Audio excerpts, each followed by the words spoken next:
বাংলাদেশের নির্বাচনের একটা আমেজ বই আছে। 17 বছরে আমরা যারা ভোট দিতে পারিনি, আমাদের ভিতরে একটা আনন্দ জাগছে যে আমরা 17 বছর পরে আমাদের পছন্দের ব্যক্তিকে আমরা ক্ষমতায় আনতে পারবো, ক্ষমতায় বসাতে পারবো।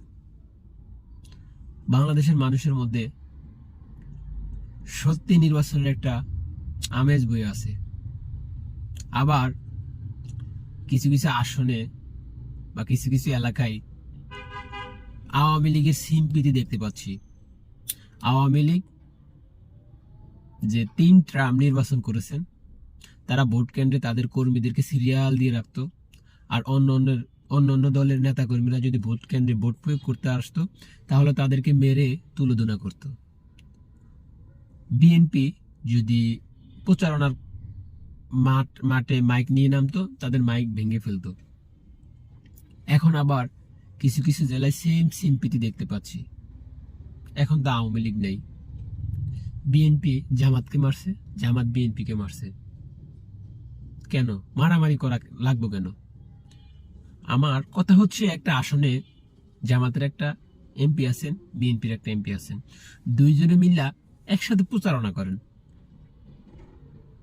যে জেলার মানুষ যাকে পছন্দ করবে তিনি ক্ষমতা আসবে। ক্ষমতার এত লোভ থাকা লাগবে কেন? ক্ষমতা এসে টাকা কামাবো, এই ধরনের ধান্দা ফিকির মন থেকে মুছে ফেলতে হবে। তাহলে আমরা এই সুন্দর বাংলাদেশকে সোনার বাংলাদেশ করতে পারবো। আমি বাংলাদেশে যারা ভোটার আছেন, সকলের প্রতি অনুরোধ রইল, আপনারা সকলেই চোখ কান খোলা রাখবেন। আপনার মূল্যবান ভোটে যদি কোনো সন্ত্রাস, কোনো চাঁদাবাজ, কোনো দুর্নীতিবাজ যদি সংসদে আসে, তাহলে এই সোনার বাংলাদেশ আর সোনা থাকবে না। টাকা পাচার করতে করতে বাংলাদেশটাকে দেউলিয়া করে ফেলবে।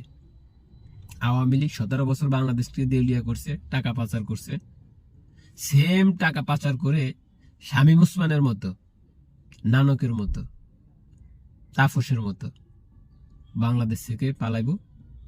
আওয়ামী লীগের যে কর্মী আছে, এখন আওয়ামী লীগের নাম নিলে মার খাইতেছে। আর আপনারা যারা বিএনপি জামাত করতেছেন, চাঁদাবাজি করলে আপনারাও সেম মার খাইবেন।